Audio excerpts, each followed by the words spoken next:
¿Qué tal? Buenas noches, bienvenidos a Espiral. El día de hoy vamos a presentar una conversación en muchas lenguas, todas ellas mexicanas.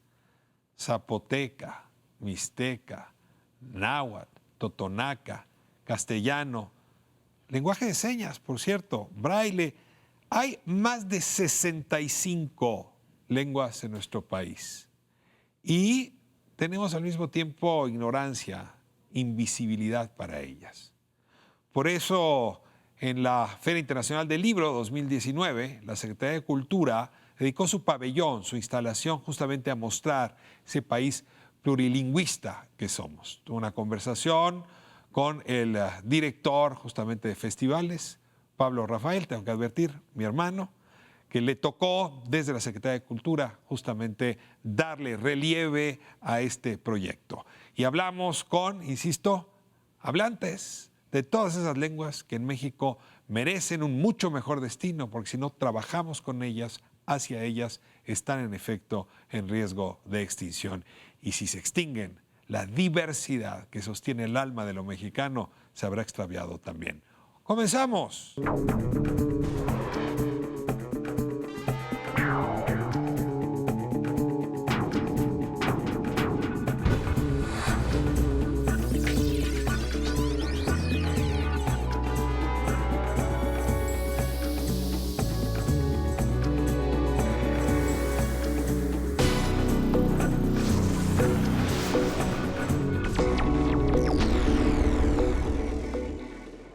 Para abrir la conversación anunciada de esta noche sobre el paisaje lingüístico de nuestro país, le he pedido al director general de promoción y festivales de la Secretaría de Cultura, Pablo Rafael, que nos acompañe. Pablo, me da mucho gusto. Gracias, Ricardo. Para quien no lo haya supuesto, somos hermanos y es para mí un privilegio poder entrevistarlo a propósito de estas responsabilidades. Pertenecemos a la misma familia lingüística, entonces... Pues sí.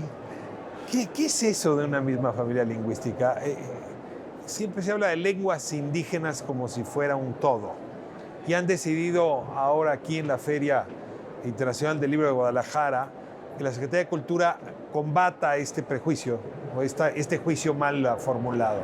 Pues es que por un lado se entiende como un todo y por otro lado es una gran suma de invisibles. Pareciera increíble que contando con 68 lenguas, con más de 387 variantes dialectales, las lenguas que se hablan en el país no tengan un espacio de visibilidad o donde los escritores en sus distintas lenguas se puedan encontrar con sus lectores. Y eso fue lo que decidimos hacer en esta feria, hacer visible lo invisible a partir de un pabellón que se concentrara en poner en el centro este año, que es el Año Internacional de las Lenguas Indígenas, y nos decidimos a poner en valor la riqueza lingüística, el paisaje lingüístico del país. Cuéntanos un poco del pabellón, lo estamos recorriendo ahora en las imágenes, vemos caminos, vemos braille, vemos dibujo, vemos en efecto escritura. ¿Cómo se configuró esta instalación? Pues fue un ejercicio multidisciplinario y lo que decidimos fue poner una serie de paneles. En cada panel hay un poema o texto que viene de la tradición oral o algunos narrativos en las 68 lenguas originarias del país. Y que el visitante pudiera tener esa experiencia de ir recorriéndolas y poco a poco ser atrapado en distintos espacios. Contamos con un espacio donde ponemos a dialogar también a la innovación y a la tradición. Creemos que también las nuevas tecnologías son un mecanismo que ayuden a trabajar sobre poner en valor a las lenguas originarias, y está este mapa interactivo donde el usuario, donde los visitantes van a poder ver dónde están ubicadas, cómo se ubican geográficamente, cuál es su número de población, qué lenguas están en proceso de desaparición. Con la Fonoteca hicimos un trabajo de hacer una rocola donde vas a poder escuchar todas las lenguas y la música que se ha hecho en cada una de ellas, con piezas específicas escogidas. Con el IMCINE y con el 22 hicimos una sala visual donde se pueden ver una serie de cortometrajes en lenguas originarias del país, además de una serie de conciertos que prestó el 22, ya te referías hace un momento a una de esas voces, ¿no? O de rap indígena, es decir, una experiencia que tiene que ver con lo visual.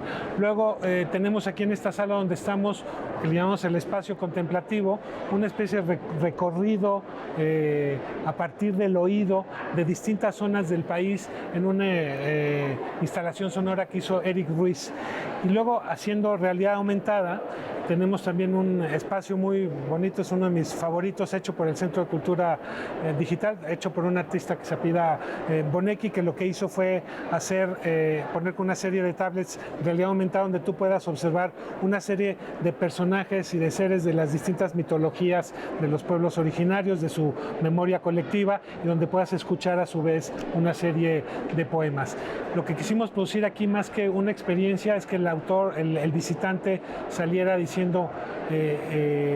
esto es lo que hay en este país, este es el paisaje lingüístico de México, y lo que quisimos es ponerlo en valor. Pero el paisaje lingüístico incluye lenguas originarias, el totonaco, el celtal, el náhuatl, pero mencionabas un momento, se observa braille, el lenguaje de señas, es decir, están equiparando ustedes en esta exposición, en este pabellón, esos otros lenguajes con el castellano, con el totonaca, con el mazahua. ¿No es una apuesta que puede irritar a algunos? No, digamos, está del acateco al zoque, pero hay otras formas de expresión que también se hacen en lenguas originarias, principalmente el lenguaje de señas, está reconocido en la Constitución, 68 lenguas, ¿no?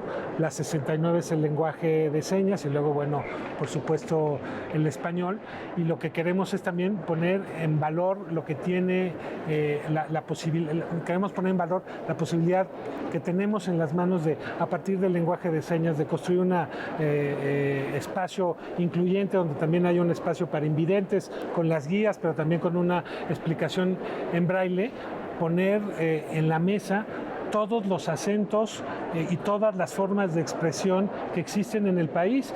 Negarlos, al revés, eso sí generaría una polémica.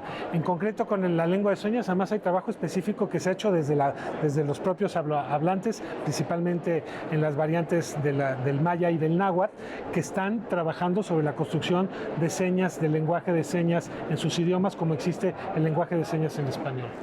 Ahora, lengua que no produce instrumentos de reproducción, literatura, poesía, canto, está destinada a su extinción.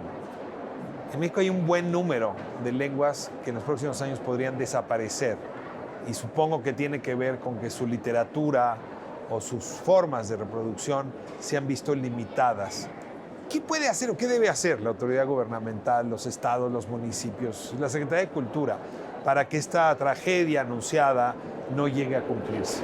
El pensamiento tradicional dice que normalmente se pasa de la oralidad a la escritura. Yo pienso que ese es un camino circular, que el camino de la tradición oral lleva a la escritura y viceversa. Hay lenguas que tienen una tradición literaria principalmente oral, pero que están experimentando en su proceso de escritura, y en ese recorrido, digamos, las políticas públicas tienen muchísimo que hacer.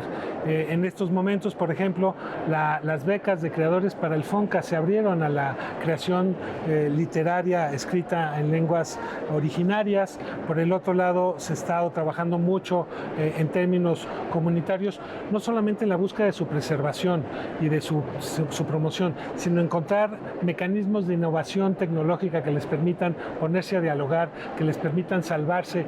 Hay una tarea ingente desde la fonoteca, por ejemplo, en el rescate de los acentos que se hablan en el país. El Instituto Nacional de las Lenguas Indígenas está produciendo un gran debate. México es país sede en febrero, el Día Internacional de la Lengua Materna materna, primero un seminario sobre las lenguas en peligro de extinción. El problema no es solamente de México, no solamente son nuestras 30 lenguas frente a las 68, en las 7,000 lenguas que se hablan en el mundo, se dice, decía el otro día Lena Herzog, que está en peligro de desaparecer más de la mitad en muy pocos años, y en ese sentido, si lo entendemos, como comentaba hace un momento, como un ecosistema, hay muchísimo por hacer, donde la tecnología, donde a veces parece apabullante y ser la amenaza, es también parte del mecanismo de salida. Y la otra es el reconocimiento de los hablantes y la tarea que los hablantes tienen que hacer desde sus propios espacios de creación, ¿no? Literaria, artística, como comentabas hace un rato, también en términos musicales, y lo que al Estado le toca es ser el facilitador, ¿no? El viene, el generador de circuitos que permitan hacer que esta riqueza cultural que existe en el país circule. Ahora, estamos hablando de la política cultural de la Cuarta Transformación. Es una política cultural que sin política educativa tendería a naufragar. La nueva escuela mexicana es el modelo que pretende la educación incluyente. Y yo me pregunto, ¿qué tanto se ha hecho un diálogo serio entre la política educativa, la nueva escuela mexicana, este modelo que quedó en la Ley General de Educación, y esta política cultural que pretende potenciar las voces que en cada comunidad pues son responsables, decías tú, de garantizar su sobrevivencia, de expandirse? Voy a parafrasear a la secretaria Alejandra Frausto. Como todo el mundo sabe, la Secretaría de Cultura es la secretaría más joven con los pies más viejos, además pies que tienen que ver con las lenguas, el Instituto Nacional de Bellas Artes y Literatura y el Instituto Nacional de Antropología e Historia. Siendo la secretaría más joven, es curioso, antes, cuando dependía directamente de la Secretaría de Educación Pública, el tema de la educación artística era un tema lejano. Hoy, que nos encontramos de secretaría a secretaría, los programas de educación artística están siendo un ejercicio de colaboración entre los dos espacios de la administración en una necesidad precisamente de trabajar en temas concretos que tienen que ver con la educación artística. A ver, una en concreto, los libros de texto. Hace falta, para que esta promoción sea creíble y sea potente, pues que haya libro de texto, digamos, donde se reconozcan algunas de estas 60 y tantas lenguas. Pregunto si hay un esfuerzo, hay inversión para volver creíble esa política, digamos, de reconocimiento de esas poblaciones que hoy han sido invisibilizadas. Porque si no hay formación docente, si no hay apoyo docente y pedagógico con libros, si no hay instalaciones escolares, pues estamos haciendo lo que hemos hecho muchas veces, demagogia. Voy a llegar al final de tu pregunta, empezando por el sí, pero antes hay un largo proceso por hacer, que tiene que ver, por ejemplo, con las convocatorias públicas, con el acceso a los programas de cultura, con el acceso a la información legal que existe en el país. Y hay un esfuerzo enorme en ese sentido, en que se escriban no solamente en español, sino en las lenguas nacionales. Así lo hemos hecho con las vertientes de la Constitución, 268. Exactamente, ¿no? O incluso en la traducción de libros de historias. El Colmex está haciendo un trabajo increíble en la traducción de la Historia Mínima de México. El Instituto Nacional de las Lenguas Indígenas está haciendo procesos de traducción. Y luego no solamente eso, sino no solamente es llevar productos específicos, se está haciendo políticas concretas de, por ejemplo, generar becas para la creación y la escritura de lenguas nacionales, trabajos en cultura comunitaria con las comunidades escritas en sus propias lenguas. Está la Dirección General de Culturas Populares, que lo que está haciendo es precisamente generando semilleros y generando espacios no solamente de creación, sino de acción cultural en las propias comunidades, porque lo que toca no es producir los contenidos, lo que toca es fomentar que los contenidos se desarrollen y encuentres mecanismos de circulación que permitan precisamente, repito, redistribuir esta riqueza cultural. Se está trabajando con la Secretaría de Educación Pública y es un trabajo para los próximos años en el tema de educación artística, donde precisamente las lenguas van a jugar un papel fundamental.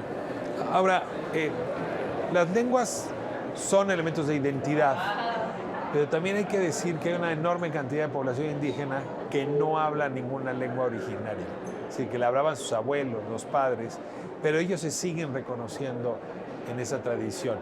Cuando el pasado censo, eliminó el argumento de la lengua para permitir la autoascripción, pues resultó que 25% de la población mexicana se reconoce originaria.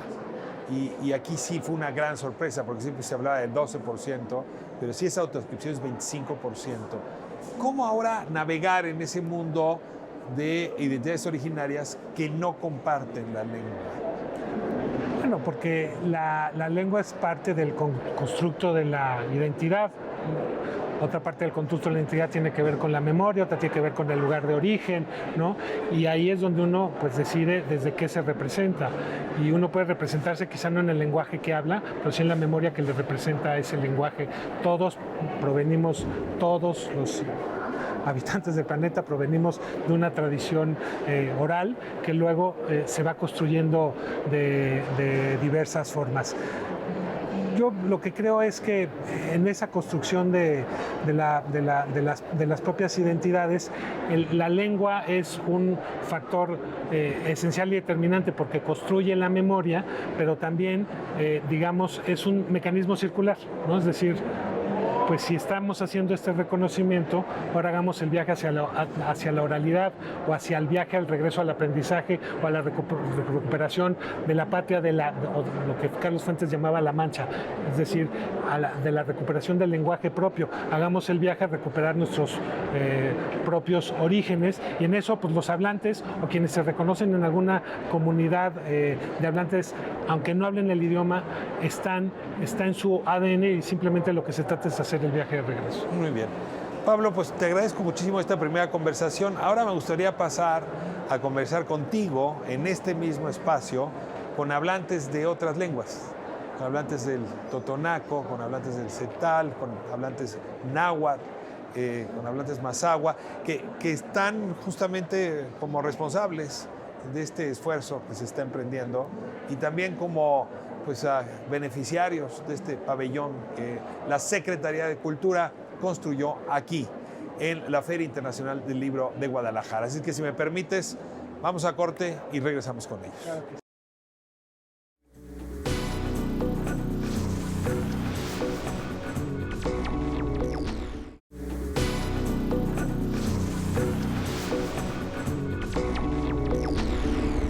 Bueno, pues como lo anuncié, hoy vamos a hablar del paisaje lingüístico que tiene nuestro país, aquí en Espiral, y vamos a hacerlo a partir de una instalación que tuvo lugar en la Feria Internacional del Libro de Guadalajara. La Secretaría de Cultura justamente hizo esta instalación para mostrar cuán plural es nuestro país por sus lenguas y por sus identidades.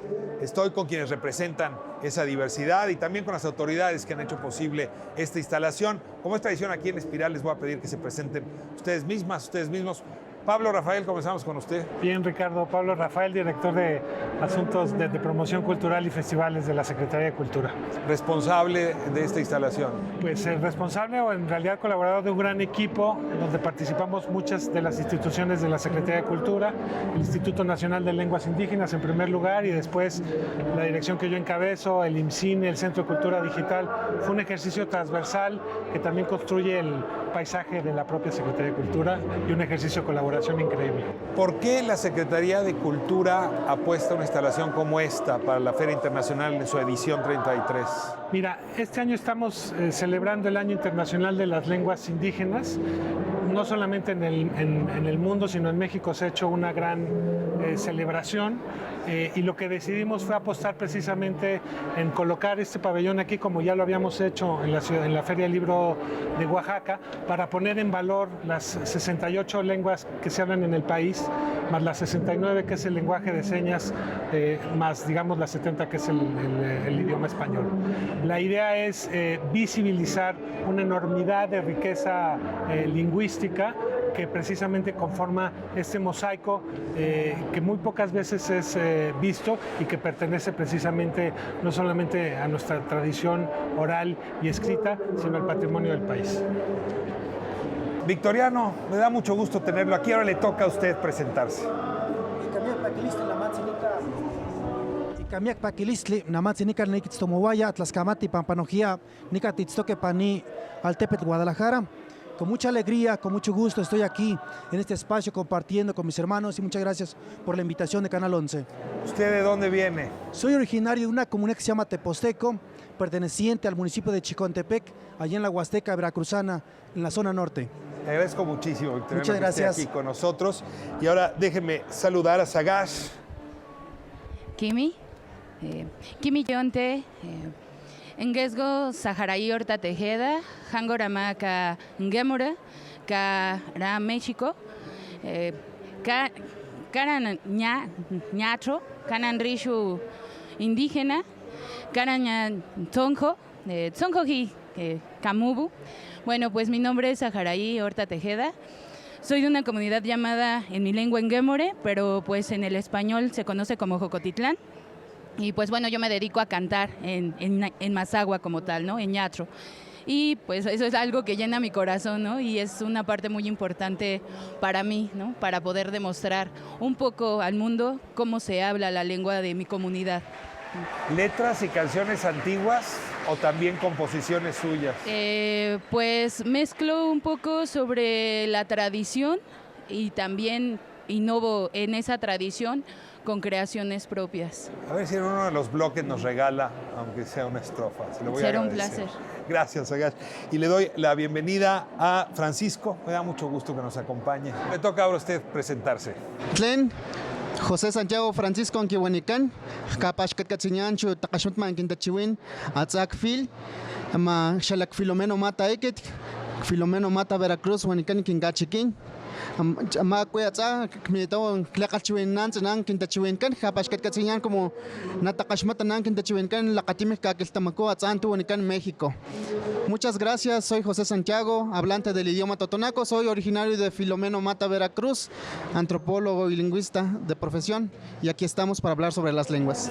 Muchísimas gracias. Y terminamos las presentaciones en esta ronda con Inés. Ichas patibala botánica pisilik, binashkot anyun teyakalotik tak op ayesleto.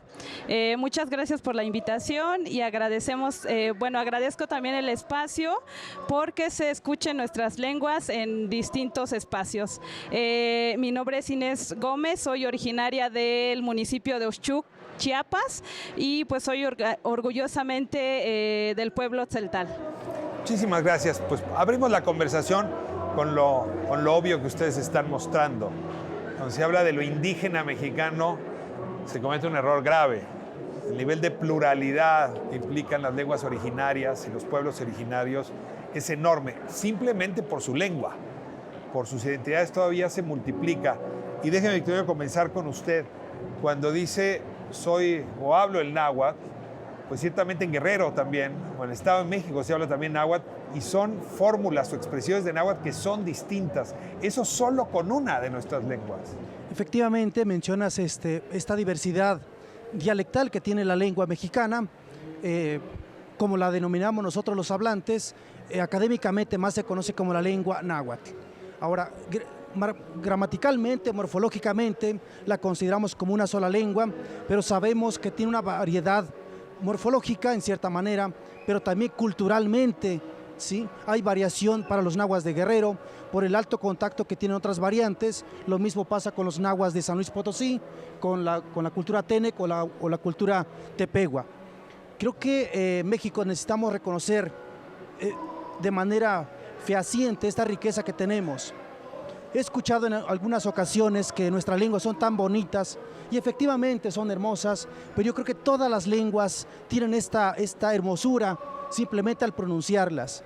Creo que debemos de hacer mucho hincapié de que una lengua no es imposible por aprender. Tenemos que, como mexicanos, como mexicanas, hay que hacer una lucha también, una actitud positiva para poder enfrentar lo que viene, porque tristemente también las lenguas están en muy alto peligro de desaparecer y si no hacemos hoy, en estos momentos, cosas positivas, pues van a su deterioro, ¿no? Muy bien, este término indígena es algo debatible, porque se les ha llamado indígenas a los totonacos, a las nahuas, a los mazahuas, pero una de las acepciones quiere decir que es originario de algún lugar. Entonces todos somos indígenas, y lo digo por la cuestión de la discriminación, cómo discriminamos al otro por ser diferente, pero la gente tiene que enterarse que todos somos iguales, todos tenemos los mismos alcances y las mismas limitaciones. Tú, hispanohablante, también ves lo que veo y también no ves lo que yo no veo. Hay un debate, Pablo, justamente sobre si podemos hablar de lenguas indígenas o no después de estos argumentos. Y si no nos hemos equivocado incluso para nombrar el fenómeno de la pluralidad. Yo soy partidario de la declaración que se hace de que es originario de, digamos, la UNESCO postuló el Año Internacional de las Lenguas Indígenas reconociendo una problemática específica. En el mundo se hablan 7.000 lenguas, 7.000.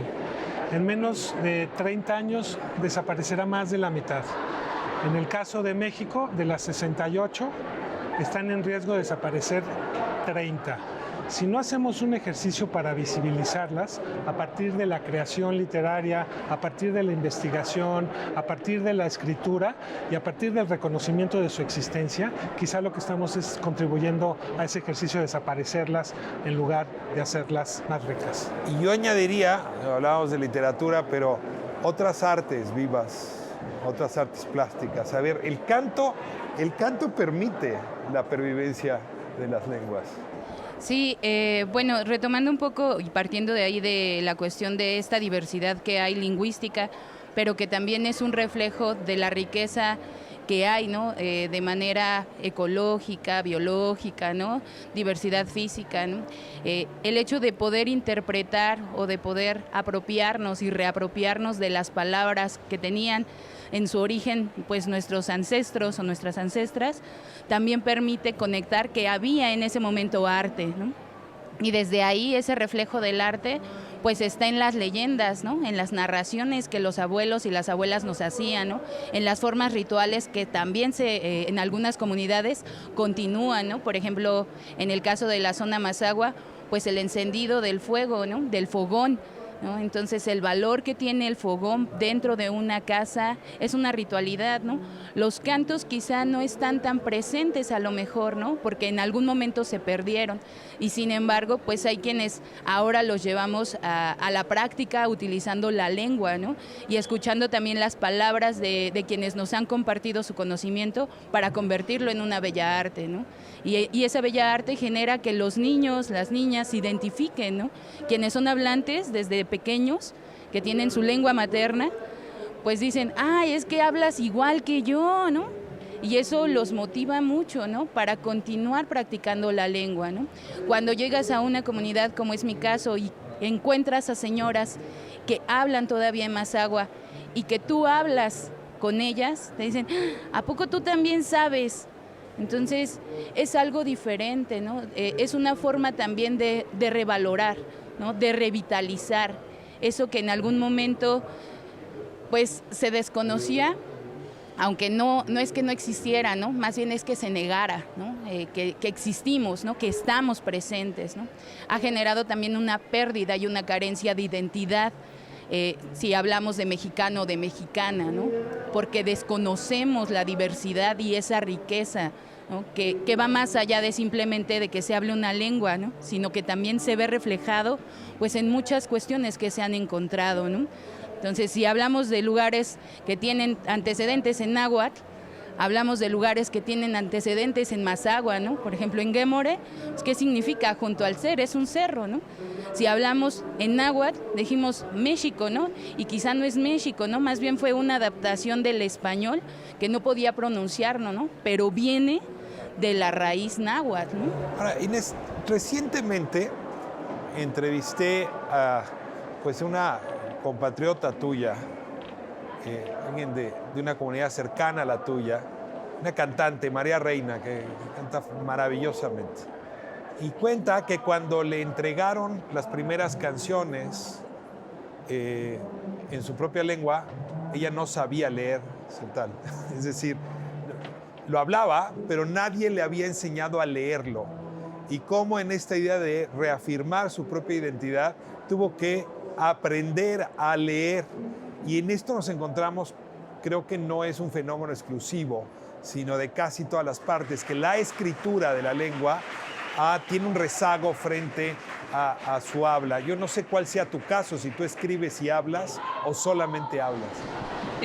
Yo creo que la escritura es como algo que se está iniciando apenas en algunas lenguas indígenas y bueno, yo aprendí a leer y escribir desde la primaria porque fui afortunada, tuve una maestra que le interesaba mucho el tema de lenguas indígenas, pero la mayoría de los jóvenes que yo conozco y que hablan la misma lengua que yo, pues dicen que no saben leer y escribir. Entonces, yo creo que nos queda también un reto bastante grande y tiene que ver con la escritura, ¿no? Para que yo pueda acceder a textos de la Secretaría de Educación Pública que están escritos en mi lengua, primero tendría que aprender a leer y escribir, ¿no? Igual ahorita se están trabajando mucho las traducciones en distintos ámbitos de la vida de México, ¿no? En el sistema de justicia, en el sector salud. Y bueno, yo creo que son iniciativas que hay que pues agradecer, pero también tendríamos que preocuparnos porque los hablantes de lenguas indígenas puedan acceder a esos textos verdaderamente. ¿Sobre este tema algo más o podemos ir a corte? Adelante. Francisco. Bueno, es que en la educación en México se ha maltratado a los mal llamados indígenas. Yo fui educado en español, siendo yo totonaco hablante, ¿no? Y ese es un reclamo que hay que hacer. Somos extranjeros en nuestra propia tierra, ¿no? Yo en tercero de primaria llegué a minimizar mi lengua, precisamente por eso, porque no te dicen no sirve tu lengua, te lo demuestran. Y eso es, y es una exigencia que se dice que se deben enseñar las lenguas. Se debe educar a los niños en sus propias lenguas, bajo su propia lógica, porque vuelvo a mi experiencia, digo, yo fui educado en español siendo totonaco hablante, y eso hace que la gente pues abandone su idioma, pues te digo, te hacen sentir que es menos, te hacen sentir menos a tu persona, y eso es lo que propician con las lenguas también. Como te dicen, hablas mal. Es que la gente no sabe de cómo se comportan las lenguas. Todos tenemos transferencias lingüísticas. Todo aquel que habla alguna segunda lengua va a cometer errores gramaticales en la segunda lengua. Pero eso no se sabe, eso no lo dice cualquiera, eso no solo lo saben los lingüistas. ¿Y qué pasa con los niños? ¿Qué estamos haciendo con los niños? Me voy a ir a corte y regresamos para seguir hablando de estas prácticas pedagógicas, de estos sistemas educativos nuestros que por un lado han sido muy presumidos en la educación indígena y por el otro lado no tendrían absolutamente nada o muy poco que presumir. Esto es Espiral, no se vaya.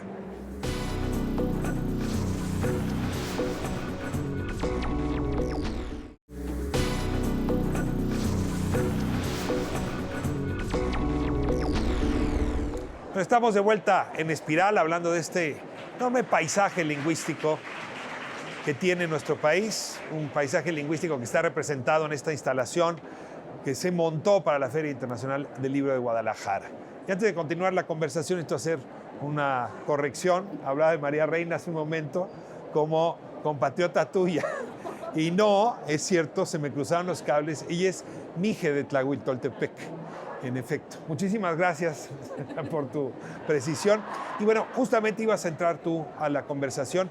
Yo solamente quiero insistir con esto que yo llamaría la demagogia que ha tenido el Estado mexicano. Nos decimos que hay educación indígena, que hay libros de texto indígenas, que hay profesores indígenas, y nada de eso es cierto. Ha sido una simulación por generaciones. Si no, no estaríamos hablando de este riesgo de muerte de al menos la mitad del paisaje lingüístico mexicano. Adelante. Pues bueno, tomando las palabras de Santiago, José Santiago, sí, retomando sus palabras, pues es real, ¿no? Somos los más extraños, los más extranjeros en nuestro propio país, ¿no? Desconocemos muchas cosas y eso nos lleva a creer que en realidad existe una educación indígena, maestros indígenas, cuando pues se les sigue enseñando bajo un formato hispano, ¿no? Se nos educó así, ¿no? Se nos enseñó de manera pensando en el español, cuando la construcción lingüística desde las comunidades es completamente diferente, ¿no? A ver, te voy a interrumpir aquí. Quienes se interesaron en las lenguas indígenas durante la conquista fueron los jesuitas, que aprendían las lenguas indígenas, pero para atraer a las poblaciones al castellano. Ese modelo se mantuvo. Es decir, había otros que no les interesaban las lenguas indígenas y las borraron, pero es el modelo jesuita, de alguna manera, el que hoy sigue imperando, Victoriano. Pues bueno, ahí adelante. tantito. Bueno, yo voy a retomar ahí porque de alguna manera el estudio que yo hice en algún momento cuando era universitaria fue basándome en el primer texto que había en Mazahua, y ese era una Biblia, ¿no? Entonces esa Biblia completamente pues no está entendible para nosotros, ¿no? Sin embargo, pues en este afán de querer imponer una religión, de querer conquistar a partir de esa religión, pues se pensaría que quizá el modelo se sigue bajo ese principio, ¿no? Y sin embargo no es así, ¿no? Cuando tú llegas a trabajo en la Universidad Intercultural y cuando tú llegas a la Universidad Intercultural, ves que ahora los que son docentes, que son egresados, aprendieron desde un sistema en el que, como docente de español, es como una ironía, porque también enseño español, hay una relación, ¿no? Y sigue ahí existiendo los pronombres personales, ¿no? Y cuando llegas a clase es, los pronombres personales en Mazahua son... ¿no? Como y si fuera entonces, lengua latina. Entonces por eso hago mi intervención diciendo que se piensa que también tenemos que pensar como aprendieron quizá en ese momento los jesuitas, ¿no? Pero claro, no es así, ¿no? Bien, desde luego creo que la educación en México ha pasado por varias manos. Recordemos que la Secretaría de Educación tiene más o menos, va para los 100, un poquito 90 años, ¿no?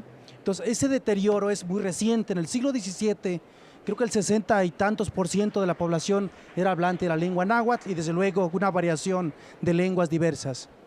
Creo que si se está hablando todavía las diferentes lenguas nacionales, no es gracias a los religiosos, es gracias, considero, a los hablantes por su resistencia. Recuerdo al decir mi abuelo que para ellos el náhuatl era una lengua secreta. Solamente se podría usar en ciertos espacios en el interior de la casa, pero por una prohibición de la conformación del Estado, ¿no?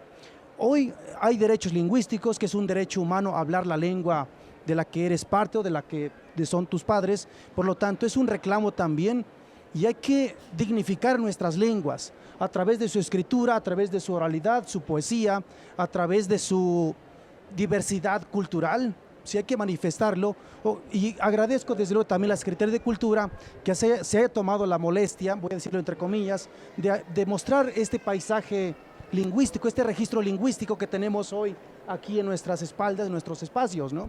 Esto debería ser en todos los estados, en todas las instituciones, en todas las urbes o las grandes ciudades, deben estar cuando menos 3 o 4 lenguas. Cuando menos, desde luego hay una diversidad en Chiapas, 14 lenguas, y ¿por qué no? Pues quizás con una letra más pequeña se pueden aprovechar y visibilizar estas lenguas. Aquí en Guadalajara estoy fomentando mucho la lengua náhuatl a través de Jalisco Radio, que tenemos un alcance bastante fuerte. Pero también el náhuatl del occidente cada vez se fue deteriorando por políticas externas y también políticas internas municipales donde la prohibición estaba bastante fuerte, ¿no? Pero estamos en la lucha, desde luego. Francisco, yo quiero insistir con el tema de no solamente de la pedagogía, sino de su síntoma más evidente, los libros de texto. A mí me tocó ver cómo se ha reducido año con año, desde hace muchos años, la inversión que se hace en el material de apoyo para los profesores y desde luego, hay que decir, en la formación a los docentes. Sí, es muy triste la educación indígena porque los maestros están limitados académicamente. Y además de que están limitados académicamente, los mandan a regiones donde no hablan su lengua. Si yo como totonaco hablante, si estudio educación indígena, no me van a mandar a mi comunidad, me van a mandar a una comunidad náhuatl, porque el objetivo es castellanizar. Esa es la política lingüística que ha seguido el Estado. Eso es así. Desgraciadamente, conozco gente de Tepehua que está en zona náhuatl de Zongolica. ¿Qué tiene que hacer un Tepehua o una Tepehua en una zona? O sea, se asume que un indígena es una persona que habla 62 lenguas. Casi. Sí, lo que yo quiero decir es que la gente tiene que ver las lenguas más allá de su utilidad. Las lenguas no se tienen que ver como como mero instrumento de comunicación, sino como parte del ser, como parte de la persona, como un conocimiento que nos va a servir también para la subsistencia, porque todo aquello que se nombra es porque tiene alguna relación directa con nosotros. Si no se nombra, es que no tiene relación directa con uno. Es el lenguaje y el medio ambiente. ¿Qué tantas palabras tiene, supongamos, los árboles? Es porque tiene mucha relación con uno. Y ahora pensemos en las mariposas. Las mariposas, puede haber miles de mariposas, pero no hay una relación directa con nosotros. Entonces, un término va a cubrir todo el espectro. Entonces, las lenguas tienen que sobrevivir, tienen que rescatarse, porque también de eso depende que nosotros sobrevivamos, porque lo que está reflejado en la lengua es conocimiento y si se nombra, como decía hace rato, por ejemplo, las guías, hay guías que se comen. ¿Y cómo sabes que se comen? Por la lengua. Pablo, ahora el INEGI tiene formas distintas de medir la pertenencia a identidades diversas. Si uno se autoadscribe como indígena, es indígena, y sin embargo ahora hay una discusión de que no se es indígena si no se habla una de las lenguas. Es un poco como extraño porque pues uno puede pertenecer a la comunidad mazahua, a la comunidad celtal, totonaca, náhuatl, pero haber sufrido la tragedia de haber migrado a los Estados Unidos o haber salido de la comunidad y entonces no haber aprendido. Entonces que ahora el habla sea un mecanismo, un identificador, tiene algo de injusto. Mira, si tú piensas en el tema de la memoria se adquiere justo en el momento en que adquieres lenguaje, que aprendes a comunicarte con el otro. Si no hacemos un ejercicio pleno de reconocimiento de que la memoria que construye eso que se llama identidad o identidades nacionales es un mosaico que suma muchas identidades, en este caso lingüísticas, pues estamos negando una realidad evidente. El problema o la necesidad del cambio de paradigma tiene que ver no con la idea de llevar la promoción o la educación en lenguas del Estado hacia las comunidades. La idea es cambiar el paradigma, es decir, en cada comunidad hay una entidad lingüística o grupos de hablantes que necesitan encontrar mecanismos de salida, ¿no? Comunitarios, regionales, municipales, estatales e internacionalmente, ¿no? Entonces, digamos, creo que ahí habría que pensar precisamente en el cambio de paradigma y quisiera además hacer una reflexión sobre también qué ha permitido precisamente construir esta gran reflexión y que son otra parte de los serios responsables, son los antropólogos, ¿no? Pensemos en Miguel León Portilla, sin él no contaríamos precisamente con el marco reflexivo y discursivo que nos permite reflexionar sobre este paisaje lingüístico que si fuera un ecosistema tiene un riesgo amplio en las 30 lenguas y lo que hay que hacer es ponerlas en evidencias, colocarlas en el centro de los reflectores con toda su inmensidad y su diversidad, pero no con una política que construya desde arriba del Estado, sino que reconozca que necesita crecer desde los espacios hacia afuera, ¿no? De los espacios lingüísticos. ¿Qué tendría que hacer la comunidad más grande, digamos, el Estado, el país, para que esta fuera la dinámica, la que está narrando Pablo, la que se diera? Si le puede pasar. Yo creo, lo primero que quiero comentar es que las lenguas indígenas están en distintos niveles de desplazamiento. Entonces, para las lenguas que tenemos un número de hablantes bastante mayor, yo creo que la escritura y la lectura es una estrategia a corto, en lo inmediato, ¿no? Pero lo que estaba diciendo el maestro acerca de la lengua y de la identidad, de cómo se trabaja la recuperación de la lengua, de cómo se están haciendo los proyectos educativos para los pueblos indígenas, yo creo que lo primero es que lo que tenemos que hacer es reconocer que las lenguas indígenas están presentes en todas partes. Tan solo en el español tenemos muchos términos en náhuatl, ¿no? Entonces, yo creo que la educación indígena no tiene que ser nada más para los pueblos indígenas, tenemos que abrirnos a otros espacios, ¿no? Es decir, ahorita hay muchas iniciativas de enseñanzas de lenguas en la Universidad Autónoma de Guadalajara, en la Autónoma de México, en varias universidades están ofertando cursos de lenguas indígenas. Y hacia allá quería ir, porque me ha tocado ver en la Universidad Nacional la fuerza que tiene el diplomado de náhuatl. O sea, muchos hispanohablantes que nacieron hablando español quieren aprender náhuatl. Sí, es decir, no solo es para las comunidades, tendrían que ser lenguas de acceso a quien quisiera y pudiera aproximarse a esas lenguas en nuestro país. Coincido con la compañera, coincido con usted. Creo que el mexicano o mestizo debe estar conociendo 3, 4 lenguas más. Cuando menos, desde luego, puede aprender 10, 12, las que sean, ¿no? Y creo que en la medida que haya un desinterés por parte de las instituciones, va a ser difícil que sobrevivan esta riqueza lingüística. Ahora, todavía en la Constitución se habla de objetos de interés público. Los nahuas, los zapotecos, estos grupos objetos de interés público. Nosotros como nahuablantes y de estas culturas que estamos agrupadas de las 68, no somos sujetos de derecho, ¿sí? Si simplemente en la zona norte de Chicontepec tiene la reserva más grande de hidrocarburos, si nosotros como nahuas, como totonacos, como huastecos, podríamos administrar, tendríamos financiamiento para escuelas, para nuestra propia educación, para nuestra propia salud en nuestra comunidad. Y hoy tristemente tenemos que emigrar.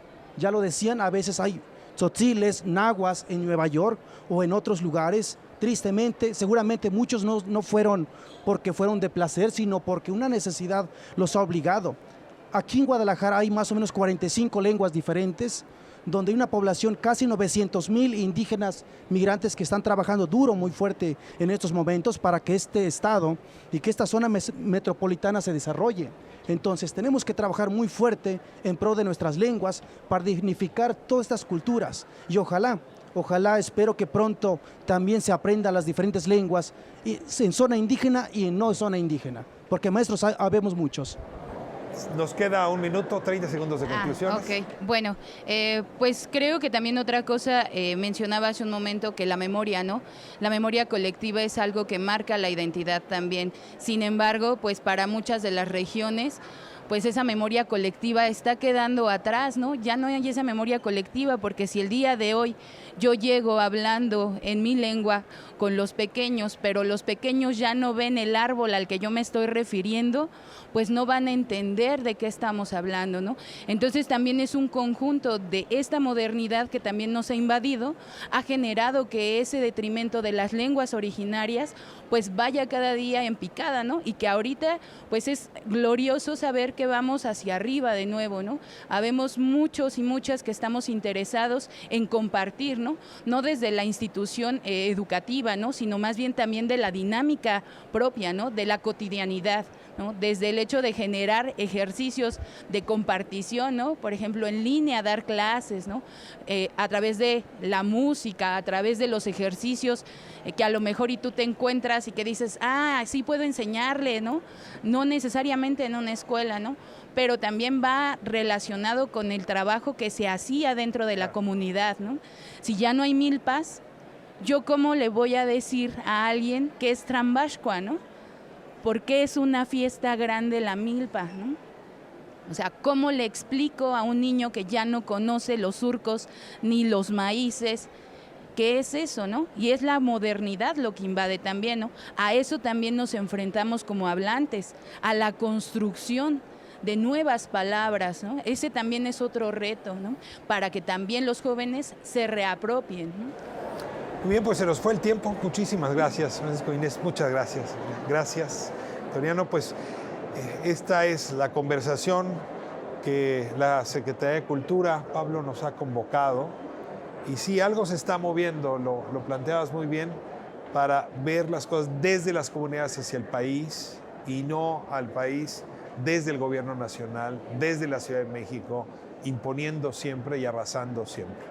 Para que el paisaje florezca, hay que permitir que cada entidad, que cada comunidad florezca. El paisaje lingüístico mexicano, como usted puede ver, es inmenso. No podemos seguir hablando solamente de los indígenas como si fuera un monolito. La pluralidad en las lenguas nos habla de la pluralidad de poblaciones, de los muchos Méxicos que somos. Le agradezco mucho que me haya permitido entrar a su hogar y nos escuchamos, nos vemos el próximo jueves, 11 de la noche. Esto fue Espiral.